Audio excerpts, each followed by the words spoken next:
बढ़ेंगे दिलचस्प और अजीब खबरों पर। ऑस्ट्रेलिया में माही गिरों ने गहरे समुद्र से अजीबोगरीब चेहरे वाली मछलियां पकड़ ली। गैर मामूली शक्ल की वजह से इस मछलियों को डोम्सडे फिशिंग का नाम दे दिया गया।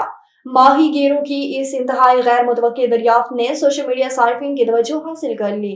गैर मुल्की मीडिया रिपोर्ट के मुताबिक ऑस्ट्रेलिया के जज़ायर टेवी के मेल्विल जजीरे के एक नायाब और खौफनाक मछली पकड़ ली गई। रिपोर्ट के मुताबिक इंसानी कद से भी लंबी और फिश इस पर इसरार मछली को एक अच्छी मछली कहा जाता है।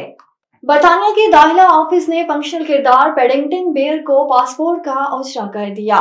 किरदार को ये पासपोर्ट आइंदा आने वाली फिल्म पैडिंगटन इन पैरो के बनाने वालों की दरख्वास्त पर जारी किया गया।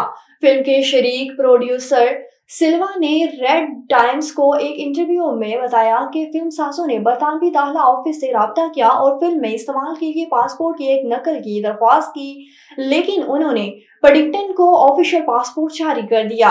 दुबई दुनिया भर में अपने शानदार फन तामीर और काबिल जिक्र फलक बोस इमारतों की वजह से मशहूर है और दुनिया की बुलंद तरीन इमारत बुर्ज खलीफा यहाँ की शान और शौकत की अलामत है।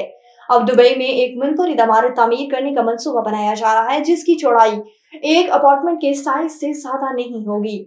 अमेरिकी मीडिया रिपोर्ट के मुताबिक शहर की जिद्दत तराजी को जाहिर करते हुए दुबई में जिस इंतहाई पतीली फलक बोस इमारत की तामीर करने के मंसूबे की रोनमाई की गई है, इसका नाम मराबा वेल है।